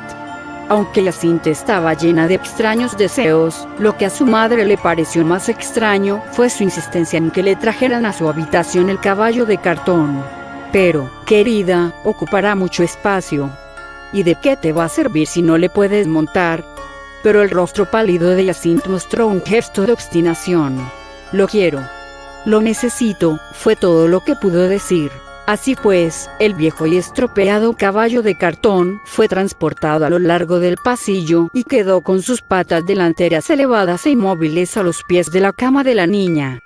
Aquella noche, cuando Laura entró en la habitación, Yacine le lanzó una perceptible mirada de sobresalto y, volviéndose hacia su madre con una inquietud evidente, preguntó en tono quejoso: «Mamá, ¿no soy ya lo bastante mayor como para que las personas llamen a la puerta antes de entrar en mi habitación? Tú siempre me dices que debo llamar a la puerta antes de entrar en tu habitación». Extrañada y dolida al mismo tiempo, Laura miró a su hija, normalmente amable, dándose cuenta de que su preocupada mirada estaba posada sobre el caballo de cartón. Al mirar ella misma hacia allí, sus propios ojos se quedaron clavados en el juguete. ¿Eran ilusiones suyas? ¿Estaba realmente balanceándose de forma ligera, casi imperceptible? ¿Te ha levantado de la cama, Yacine? Oh, no, mamá. ¿Por qué? Pensé que habías vuelto a ser traviesa y te habías subido al caballo. Al llegar, creí que se estaba moviendo un poco, como si hubiera estado balanceándose antes y no hubiera tenido tiempo para detenerse del todo. Pero, desde luego, tiene que haber sido mi imaginación. Con una impaciencia que no deseaba demostrar, Yacine preguntó: ¿Me vas a leer ahora algo, mamá? Sí, querida. Pero antes de empezar tengo que darte unas buenas noticias. El médico dice que te podrá levantar dentro de una semana, y al día siguiente te llevaremos a Londres. ¿Llevarme a Londres? La voz de Jacinthe parecía desmayada. Sí, querida. ¿No crees que será divertido? Jacinthe estalló entonces en sollozos. Oh, no, mamá. No, no, no. Por favor, no me saquéis de aquí. No puedo marcharme. No sería justo. ¿Qué quieres decir con todo eso, niña? Pasarás una temporada muy bonita en Londres. Iremos al zoológico y al establecimiento de Madame Tussauds y tomaremos helados de vainilla en el establecimiento de Gunther. Disfrutaremos de todas las diversiones que solía contarte en Nueva York. Los ojos de Jacinthe estaban hinchados por las lágrimas. Oh, por favor, mamá, imploró. No me apartes de aquí. Pero, querida, me agrada que te guste este sitio, pero no podrás permanecer aquí para siempre. Después será mucho más divertido regresar. Laura trató de suavizar la tensión de la niña. Al fin y al cabo, Patito, nuestro hogar no se va a mover de aquí por el hecho de que lo dejemos durante una temporada. Cuando volvamos, todo estará exactamente igual. No lo sé, mamá, dijo Jacinthe, entre sollozos. Eso nunca se sabe. Tengo miedo de marcharme. Además, no sería justo. No sería justo. ¿Qué quieres decir? Preguntó Laura, ya completamente fuera de sí. Oh, no lo sé, mamá. Pero me siento tan feliz aquí. ¿Puedo quedarme? Por favor, por favor, por favor. Viendo a Jacinthe tan sobreexcitada, Laura dijo con firmeza. Ahora no sigamos hablando más del asunto. Después empezó a leer en voz alta, para unos oídos que se negaban a escucharla. Al día siguiente, Jacinthe parecía estar mucho más tranquila. Laura le dijo que su partida estaba prácticamente arreglada, y la niña hizo un evidente esfuerzo por aceptar lo inevitable con toda la paciencia posible, pero tenía un aspecto pálido y tenso, y su actitud era mucho más melancólica de lo normal. Parece como si estuviera tratando de reconciliarse, explicó Laura a su esposo. Tratando de reconciliarse. ¡Qué frase más absurda!, exclamó él, riendo. ¿Qué ideas tienes sobre esa niña?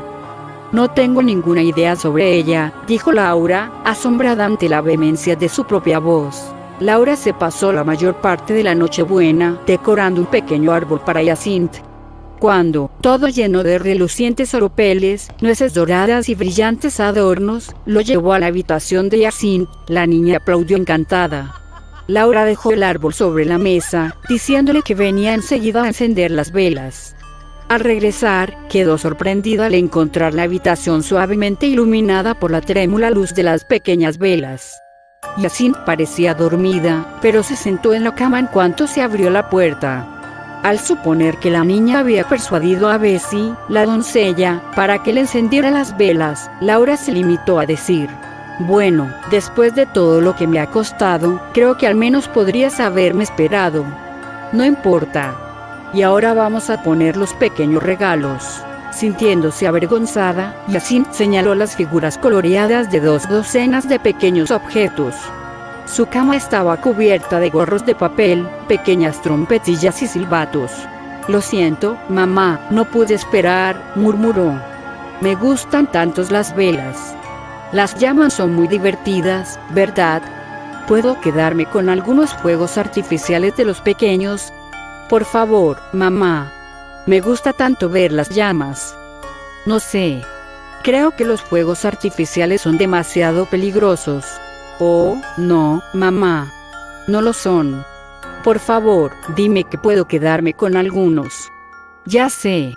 Le pediré a papá que me dé algunos. Me dijo que se lo pidiera cuando lo deseara. Laura se marchó, dispuesta a reprender a Bessie. Tendría que haberme preguntado a mí antes de encender las velas del árbol de Navidad, le dijo, con severidad. No ha sido muy prudente dejar a la señorita Jacinthe sola en la habitación, con todas esas velas encendidas. Siempre tiene que haber alguien cerca con una esponja húmeda. Me sorprende usted, Bessie. No he encendido ninguna vela, señora, contestó la asombrada doncella. No he estado en la habitación de la señorita Jacinthe desde hace por lo menos 2 horas. Laura se apresuró a regresar a la habitación de Jacinth.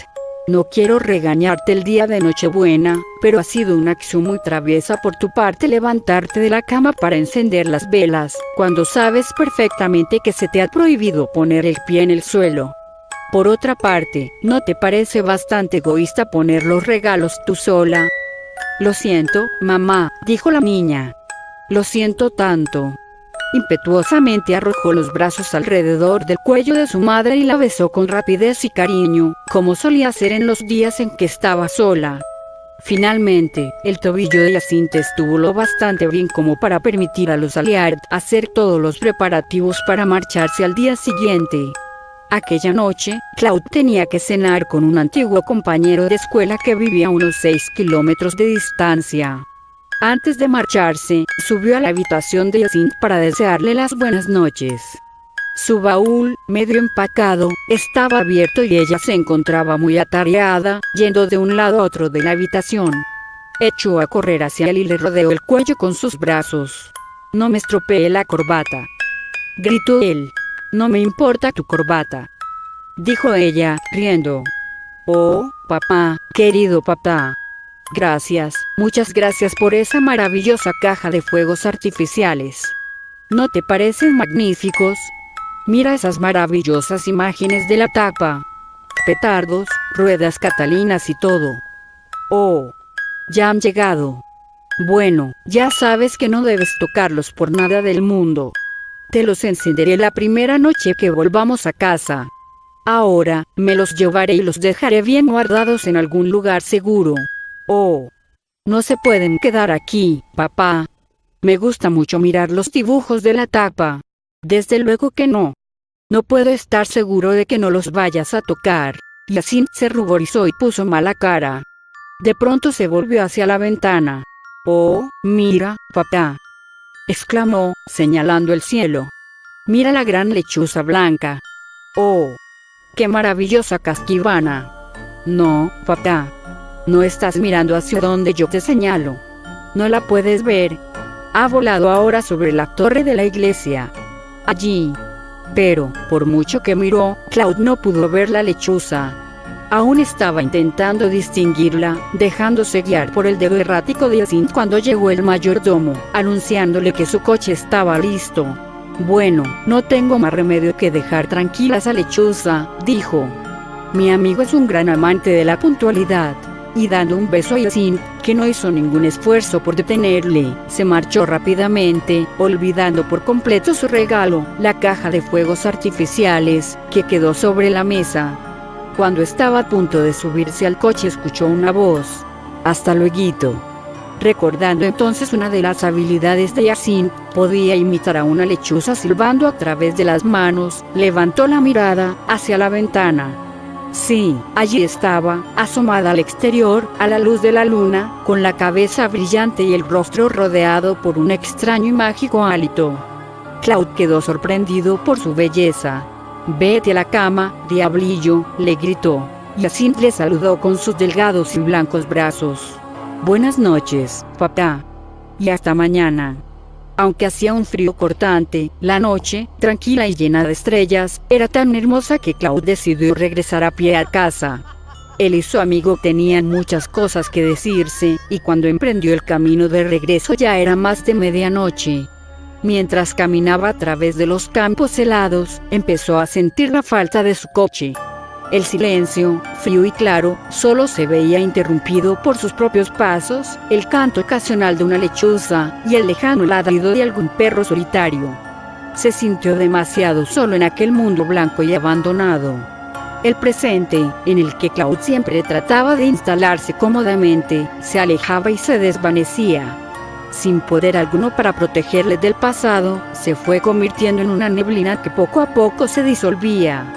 Siendo un hombre afectado por un recuerdo, dependía del contacto con las cosas inmediatas y extrañas que le preocupaban, que debían atraer su atención lo suficiente como para que sus sentidos no se vieran asaltados por las visiones y los sonidos del pasado.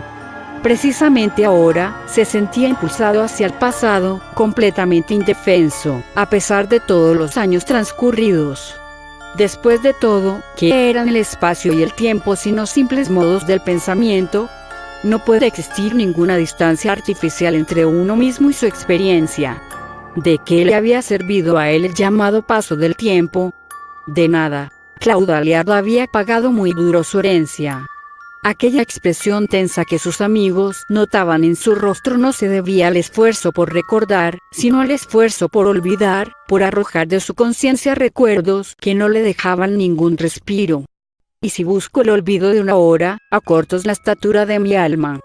En la vida de Claude existía una hora de la que trataba de olvidarse desesperadamente. Por mucho que se esforzara, se veía ahora atrapado en aquella hora, forzado a revivir cada uno de sus angustiosos instantes. Se impuso a su presente, y todas las vivencias de los 12 años transcurridos no tuvieron ningún poder para disminuir toda su intensidad. Hacía 12 años. Una noche en la que brillaba la luz de la luna y en la que, como ahora, se encontraba caminando en dirección a Lichtenhall, el hogar de su niñez, el hogar que había obsesionado tanto su imaginación que lo había convertido en el centro del mundo entero. Tenía la sensación de que aquel amor debía justificar el derecho de propiedad, pero Lichtenhall no sería heredado por la línea masculina, y la muerte de su propietario, su hermano viudo y lisiado, haría que la propiedad pasara a manos de la única hija de este, Daphne, quien, sin duda alguna, con el tiempo se casaría, transfiriendo así toda aquella belleza a personas extrañas. Meditando tristemente, llegó al borde del parque. De repente, algo le hizo salir de entre sus pensamientos. Quedó petrificado. ¡Qué sonidos tan extraños y terroríficos! ¡Dios! Las campanas de alarma de la gran torre estaba tocando furiosamente. ¡Fuego! ¡Fuego! Escuchó gritar a alguien. Enfermo de terror, echó a correr hacia la casa. Se detuvo de pronto, horrorizado. Vio nubes de humo elevándose hacia el cielo. De una de las alas del edificio llegaron hasta él crujidos, y de la pequeña torreta que dominaba aquella parte, vio surgir llamaradas que se elevaban hacia la luna. Llegó al prado casi sin respiración. Los frenéticos sirvientes acababan de sacar a alguien de la casa. Su hermano. Claude se abalanzó hacia él. Esforzándose por elevar su cuerpo paralizado, el hombre agonizante se agarró a Claude y, señalando hacia la casa, gritó: «Daphne. Daphne». Claude captó todo el horror del instante. Los bomberos aún no habían llegado y su pequeña sobrina, que dormía en la torreta del ala incendiada, no había salido aún de la casa. Apenas se acababa de dar la alarma, pues solo hacía unos pocos minutos que se habían despertado los criados. El fuego había adquirido grandes proporciones antes de que nadie se diera cuenta. Hasta el momento, solo habían tenido tiempo para sacar de allí a su desamparado dueño. Confiaban en que la niña se habría despertado y habría huido por su propia cuenta. Esperaban hallarla por allí fuera, pero, ante su desesperación, no la pudieron encontrar por ningún lado. Lanzando gritos de aliento, Claude penetró en la casa. La escalera que conducía al ala incendiada ya estaba envuelta en un humo denso.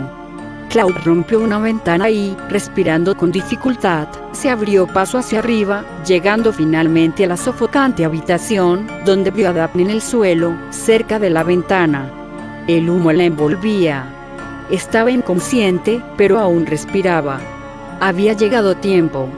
Le resultaría bastante fácil cargar aquel cuerpo ligero sobre el hombro, bajar corriendo las escaleras y poner a salvo a la niña permitiéndole respirar el aire fresco.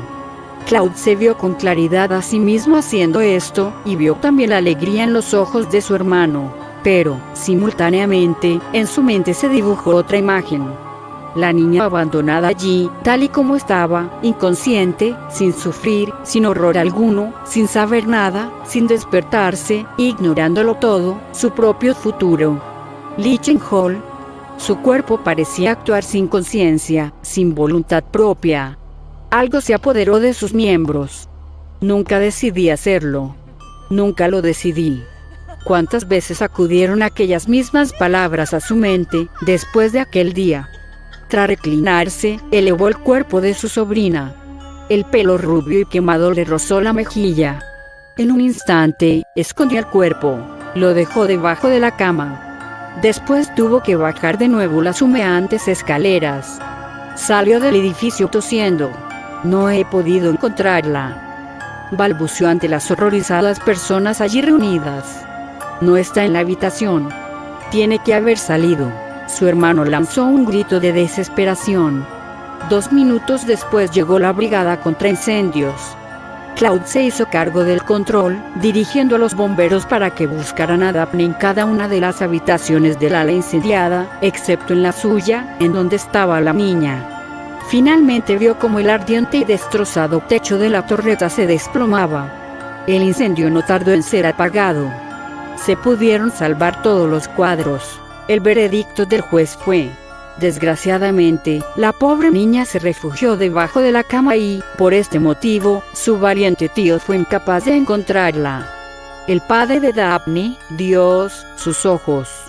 Una vez más, Claude revivió cada momento de aquella hora fatal, 12 años antes. Temblando, chorreando sudor, regresó de nuevo al presente.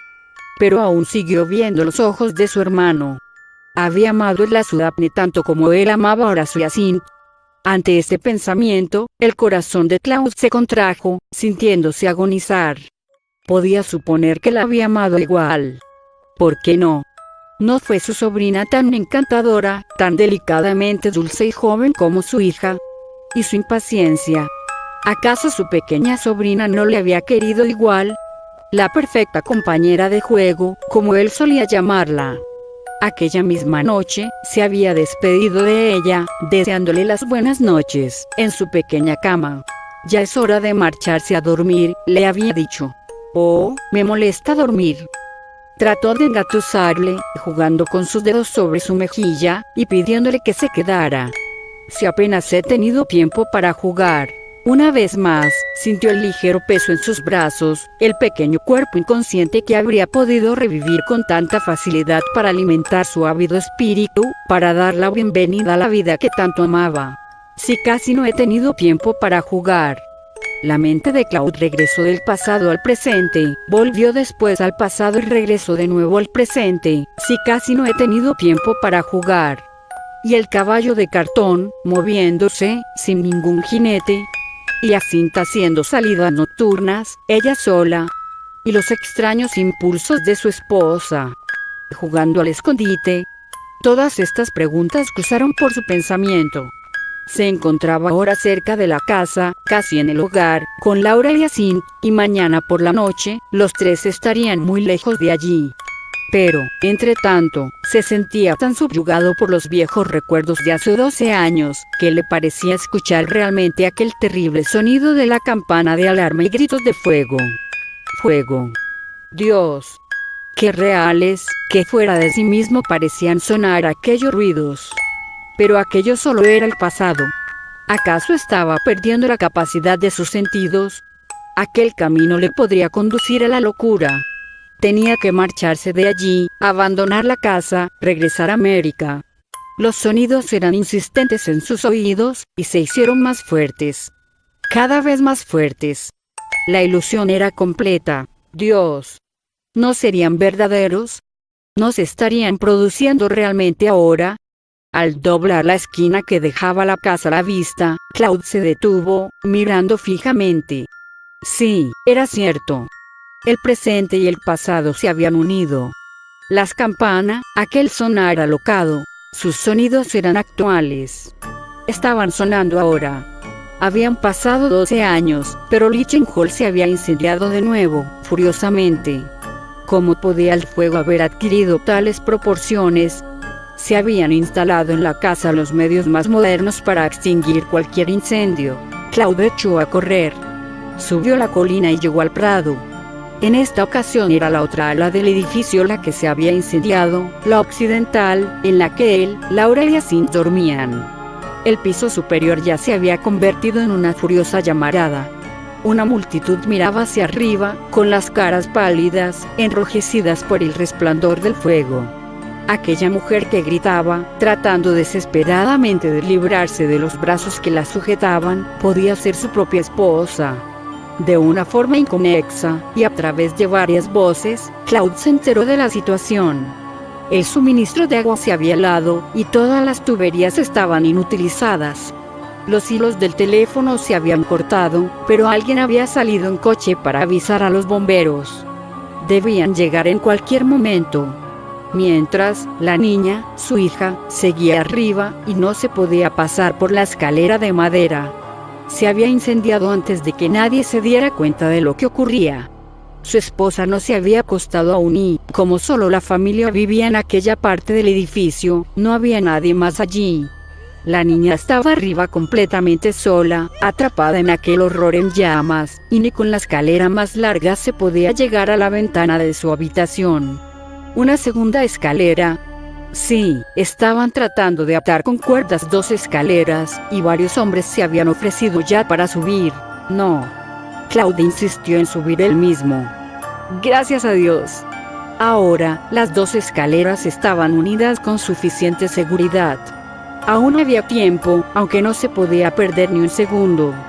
El techo no tardaría en desplomarse. La escalera fue colocada contra la pared, bajo la habitación de Hyacinthe. Los pies de Claude se encontraban ya en el segundo tramo cuando algo atrajo su atención. En la ventana, la tercera a la derecha de aquella hacia la que él subía, vio aparecer a una niña. La ventana estaba abierta y sus largos y blancos brazos se extendían hacia el exterior, brillándole la cabeza a la luz de las llamas.